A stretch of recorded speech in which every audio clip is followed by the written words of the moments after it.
ओम श्री साईनाथाय नमः। आइए अब हम अध्याय 43 और 44 को बाबा की कृपा से उनकी आज्ञा लेकर के प्रारंभ करें। महासमाधि की तैयारी हुआ ईंट खंडन, सुनिए साईं के मुख से अमृत तुल्य वचन।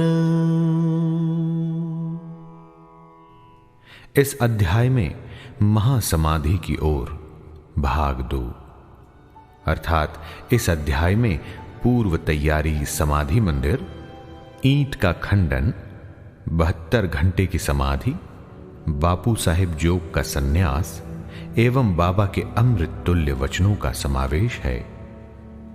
विशेषकर इन अध्यायों में बाबा के निर्वाण का वर्णन किया गया है, इसलिए वे यहां संयुक्त रूप में लिखे एवं पढ़े जा रहे हैं। प्रथम पूर्व तैयारी समाधि मंदिर। हिंदुओं में यह प्रथा प्रचलित है कि जब किसी मनुष्य का अंतकाल निकट आ जाता है तो उसे धार्मिक ग्रंथ आदि पढ़कर सुनाए जाते हैं। इसका मुख्य कारण केवल यही है कि जिससे उसका मन सांसारिक झंझटों से मुक्त होकर आध्यात्मिक विषयों में लग जाए और वह प्राणी कर्मवश अगले जन्म में जिस योनि को धारण करे उसमें उसे सद्गति प्राप्त हो। सर्वसाधारण को यह विदित ही है कि जब राजा परीक्षित को एक ब्रह्मर्षि पुत्र ने शाप दिया और 1 सप्ताह के पश्चात ही उनका अंतकाल निकट आया तो महात्मा शुकदेव ने उन्हें उस सप्ताह में श्रीमद् भागवत पुराण का पाठ सुनाया, जिससे उनको मोक्ष की प्राप्ति हुई। यह प्रथा अभी भी अपनाई जाती है। महानिर्वाण के समय गीता, भागवत और अन्य ग्रंथों का पाठ किया जाता है। बाबा तो स्वयं अवतार थे, इसलिए उन्हें बाह्य साधनों की आवश्यकता नहीं थी, परंतु केवल दूसरों के समक्ष उदाहरण प्रस्तुत करने के हेतु ही उन्होंने इस प्रथा की उपेक्षा नहीं की। जब उन्हें विदित हो गया कि मैं अब शीघ्र इस नश्वर देह का त्याग करूंगा, तब उन्होंने श्री वजहे को राम विजय प्रकरण सुनाने की आज्ञा दी। श्री वजहे ने 1 सप्ताह प्रतिदिन पाठ सुनाया। तत्पश्चात बाबा ने उन्हें 8 प्रहर पाठ करने की आज्ञा दी। श्री वजहे ने उस अध्याय की द्वितीय आवृत्ति 3 दिन में पूर्ण कर दी और इस प्रकार 11 दिन बीत गए। फिर 3 दिन और उन्होंने पाठ किया। अब श्री वजहे बिल्कुल थक गए, इसलिए उन्हें विश्राम करने की आज्ञा हुई। बाबा अब बिल्कुल शांत बैठ गए और आत्मस्थित होकर वे अंतिम क्षण की प्रतीक्षा करने लगे। 2-3 दिन पूर्व ही प्रातः काल से बाबा ने भिक्षाटन करना स्थगित कर दिया और वे मस्जिद में ही बैठे रहे। वे अपने अंतिम क्षण के लिए पूर्ण सचेत थे, इसलिए वे अपने भक्तों को धैर्य तो बंधाते रहते, पर उन्होंने किसी से भी अपने महानिर्वाण का निश्चित समय प्रकट न किया। इन दिनों काका साहेब दीक्षित और श्रीमान बूटी बाबा के साथ मस्जिद में नित्य ही भोजन करते थे। महानिर्वाण के दिन अर्थात 15 अक्टूबर को आरती समाप्त होने के पश्चात बाबा ने उन लोगों को भी अपने निवास स्थान पर ही भोजन करके लौटने को कहा। फिर भी लक्ष्मीबाई शिंदे, भागोजी शिंदे, बयाजी, लक्ष्मण बाला शिंपी और नाना साहेब निमोणकर वहीं रह गए। श्यामा नीचे मस्जिद की सीढ़ियों पर बैठे थे। लक्ष्मीबाई शिंदे को 9 रुपए देने के पश्चात बाबा ने कहा, मुझे मस्जिद में अब अच्छा नहीं लगता है, इसलिए मुझे बूटी के पत्थरवाड़े में ले चलो, जहां मैं सुखपूर्वक रहूंगा। ये ही अंतिम शब्द उनके श्रीमुख से निकले। इसी समय बाबा बयाजी के शरीर की ओर झुक गए और अंतिम श्वास छोड़ दी। भागोजी ने देखा कि बाबा की श्वास रुक गई है। तब उन्होंने नाना साहेब निमोणकर को पुकार कर यह बात कही। नाना साहेब ने कुछ जल लाकर बाबा के श्रीमुख में डाला, जो बाहर लुढ़क आया। तभी उन्होंने जोर से आवाज लगाई, अरे देवा! तब बाबा ऐसे दिखाई पड़े जैसे उन्होंने धीरे से नेत्र खोलकर धीमे स्वर में ओह कहा हो, परंतु अब स्पष्ट विदित हो गया कि उन्होंने सचमुच ही पंचभूत शरीर त्याग दिया है। बाबा समाधिस्थ हो गए। यह हृदय विदारक दुह संवाद दावानल की भांति तुरंत ही चारों ओर फैल गया। शिरडी के सब नर नारी और बालकगण मस्जिद की ओर दौड़े। चारों ओर हाहाकार मच गया। सभी के हृदय पर वज्रपात हुआ। उनके हृदय विचलित होने लगे। कोई जोर जोर से चिल्लाकर रुदन करने लगा, कोई सड़कों पर लौटने लगा और बहुत से बेसुध होकर वहीं गिर पड़े। प्रत्येक की आंखों से झर झर आंसू गिर रहे थे। प्रलय काल के वातावरण में तांडव नृत्य के जैसा दृश्य उपस्थित हो जाता है, वही गति शिरडी के नर नारियों के रुदन से उपस्थित हो गई। उनके इस महान दुख में कौन आकर उन्हें धैर्य बंधाता, जबकि उन्होंने साक्षात सगुण पर ब्रह्म का सानिध्य खो दिया था। इस दुख का वर्णन भला कर ही कौन सकता है। अब कुछ भक्तों को श्री साईं बाबा के वचन याद आने लगे। किसी ने कहा कि बाबा ने अपने भक्तों से कहा था, भविष्य में वे 8 वर्ष के बालक के रूप में पुनः प्रकट होंगे। कृष्णावतार में भी चक्रपाणी अर्थात भगवान विष्णु ने ऐसी ही लीला की थी। श्री कृष्ण माता देवकी के सामने 8 वर्ष की आयु वाले एक बालक के रूप में प्रकट हुए, जिनका दिव्य तेजोमय स्वरूप था और जिनके चारों हाथों में आयुध अर्थात शंख, चक्र, गदा और पद्म सुशोभित थे। अपने उस अवतार में भगवान श्री कृष्ण ने भूभार हल्का किया था। साईं बाबा का यह अवतार अपने भक्तों के उत्थान के लिए हुआ था। संतों की कार्य प्रणाली अगम्य होती है। साईं बाबा का अपने भक्तों के साथ यह संपर्क केवल एक पीढ़ी का नहीं, बल्कि पिछले कई जन्मों का संपर्क है। ऐसा प्रतीत होता है कि इस प्रकार का प्रेम संबंध विकसित करके महाराज दौरे पर चले गए हैं और भक्तों को दृढ़ विश्वास है कि वे शीघ्र ही पुनः वापस आ जाएंगे। अब समस्या उत्पन्न हुई कि बाबा के शरीर की अंतिम क्रिया किस प्रकार की जाए। कुछ यवन लोग कहने लगे कि उनके शरीर को कब्रिस्तान में दफन कर उसके ऊपर एक मकबरा बना देना चाहिए। खुशहाल चंद और अमीर शक्कर की भी यही धारणा थी, परंतु ग्राम में अधिकारी श्री रामचंद्र पाटिल ने दृढ़ और निश्चयात्मक स्वर में कहा, तुम्हारा निर्णय मुझे मान्य नहीं है। शरीर को वाड़े के अतिरिक्त अन्यत्र कहीं भी नहीं रखा जाएगा। इस प्रकार लोगों में मतभेद उत्पन्न हो गया और वह वाद विवाद 36 घंटों तक चलता रहा। बुधवार के दिन प्रातःकाल बाबा ने लक्ष्मण मामा जोशी को स्वप्न दिया और उन्हें अपने हाथ से खींचते हुए कहा, शीघ्र उठो, बापू साहिब समझता है कि मैं मृत हूं, इसलिए वह तो आएगा नहीं। तुम पूजन और काकड़ आरती करो। लक्ष्मण मामा ग्राम के ज्योतिषी, श्यामा के मामा तथा एक कर्मठ ब्राह्मण थे। वे नित्य प्रातःकाल बाबा का पूजन किया करते। तत्पश्चात ही ग्राम देवियों और देवताओं का।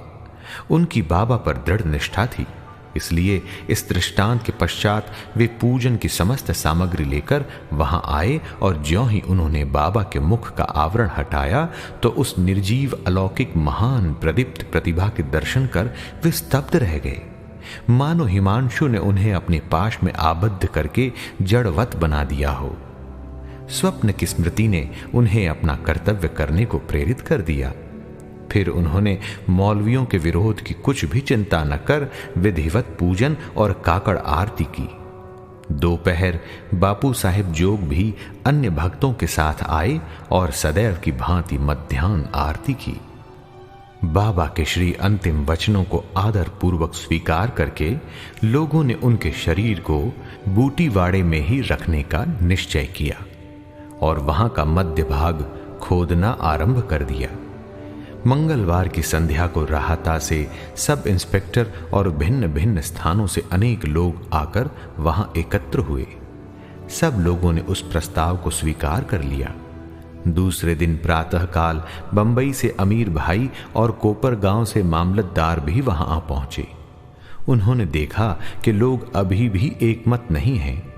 तब उन्होंने मतदान करवाया और पाया कि अधिकांश लोगों का बहुमत वाड़े के पक्ष में ही है। फिर भी वे इस विषय में कलेक्टर की स्वीकृति अति आवश्यक समझते थे। तब काका साहिब स्वयं अहमदनगर जाने को उद्यत हो गए, परंतु बाबा की प्रेरणा से विपक्षियों ने भी प्रस्ताव सहर्ष स्वीकार कर लिया और उन सब ने मिलकर अपना मत भी वाड़े के ही पक्ष में दिया।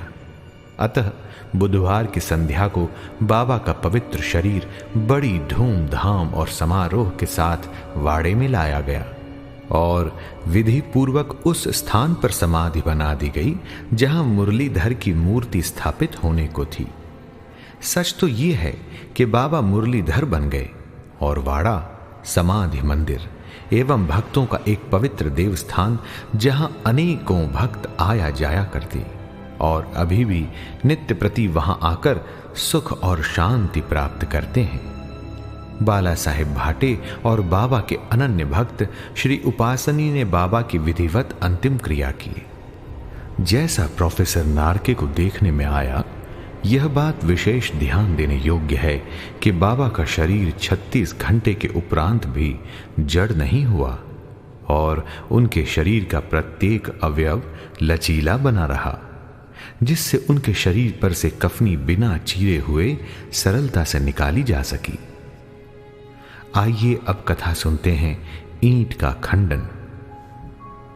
बाबा के निर्वाण के कुछ समय पूर्व एक अपशुकन हुआ जो इस घटना की पूर्व सूचना स्वरूप था।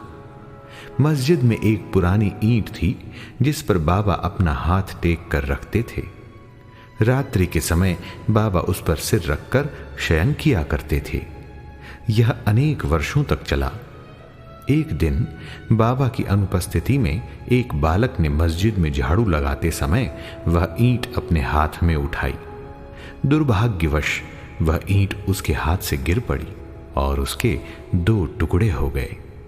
जब बाबा को इस बात की सूचना मिली तो उन्हें उसका बड़ा दुख हुआ और वो कहने लगे, यह ईंट नहीं फूटी है, मेरा भाग्य ही फूटकर छिन्न भिन्न हो गया है।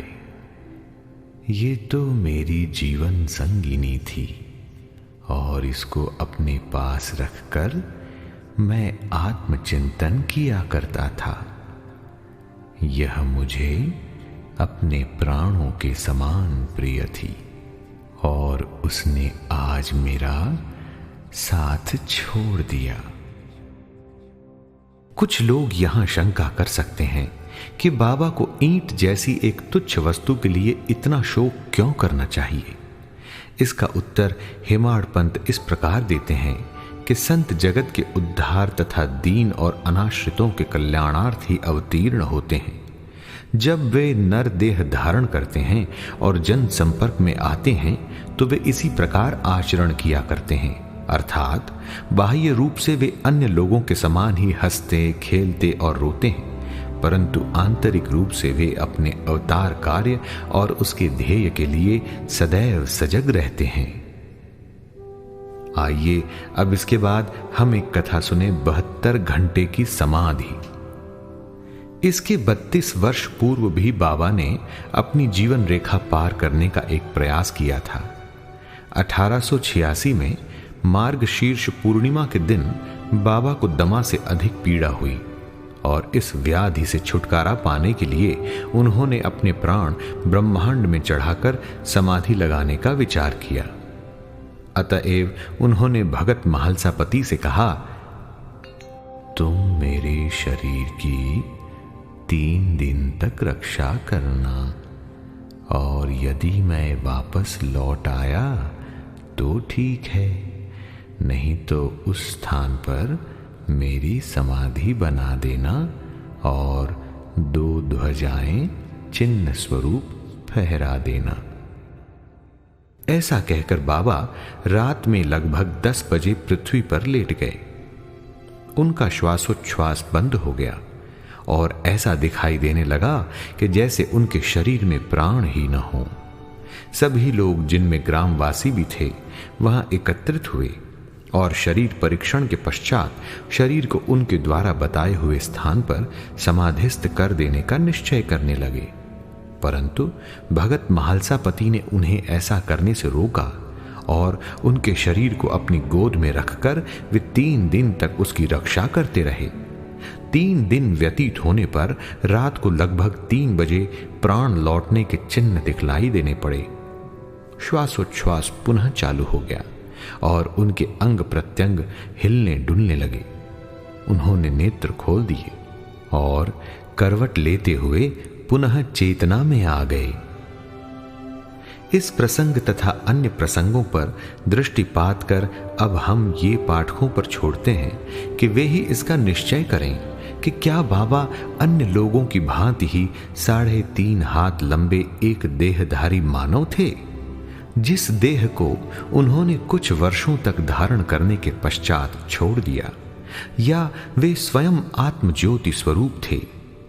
5 महाभूतों से शरीर निर्मित होने के कारण उसका नाश और अंत तो सुनिश्चित है, परंतु जो सद्वस्तु अर्थात आत्मा अंतःकरण में है वही यथार्थ में सत्य है। उसका न रूप है, न अंत है और न नाश। यही शुद्ध चैतन्य घन या ब्रह्म, इंद्रियों और मन पर शासन और नियंत्रण रखने वाला जो तत्व है वही साईं है, जो संसार के समस्त प्राणियों में विद्यमान है और जो सर्वव्यापी है। अपना अवतार कार्य करने के लिए ही उन्होंने देह धारण किया था और वह कार्य पूर्ण होने पर उन्होंने उसे त्याग कर पुनः अपना शाश्वत और अनंत स्वरूप धारण कर लिया। श्री दत्तात्रेय के पूर्ण अवतार गाणगापुर के श्री नरसिंह सरस्वती के समान श्री साईं भी सदैव वर्तमान हैं। उनका निर्वाण तो एक औपचारिक बात है। वे जड़ और चेतन सभी पदार्थों में व्याप्त हैं तथा सर्वभूतों के अंतःकरण के संचालक और नियंत्रण करता है।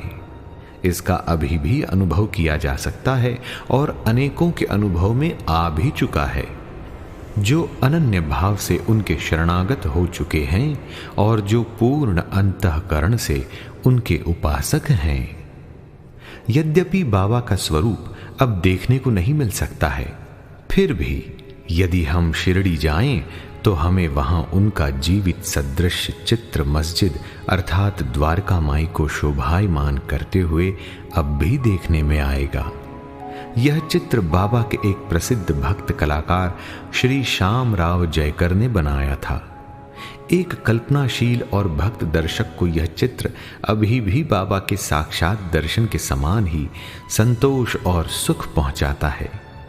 बाबा अब देह में स्थित नहीं हैं, परंतु वे सर्वभूतों में व्याप्त हैं और भक्तों का कल्याण पूर्ववत ही करते हैं, करते रहेंगे, जैसा कि वे संदेह रहकर किया करते थे।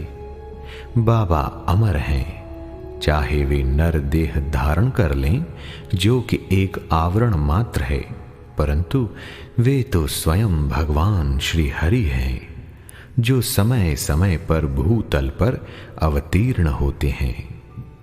आइए अब कथा सुनते हैं बापू साहेब जोग का सन्यास की। जोग के सन्यास की चर्चा कर हेमाड़ पंत यह अध्याय समाप्त करते हैं।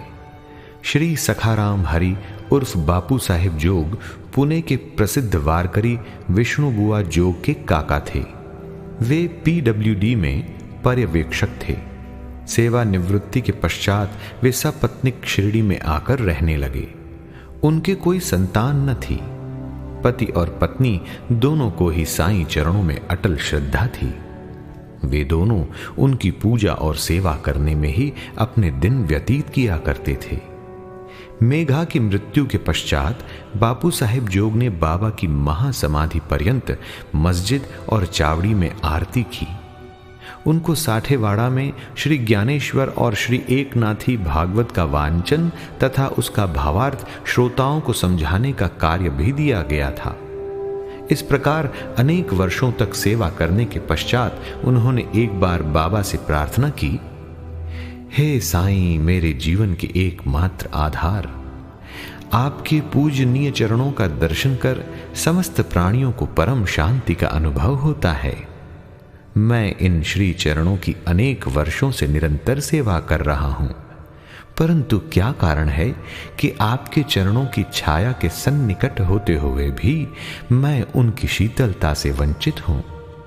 मेरे इस जीवन में कौन सा सुख है यदि मेरा चंचल मन शांत और स्थिर बनकर आपके श्री चरणों में लीन नहीं हो? क्या इतने वर्षों का मेरा संत समागम व्यर्थ ही जाएगा?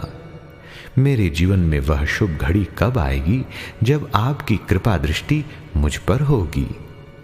भक्त की प्रार्थना सुनकर बाबा को दया आ गई।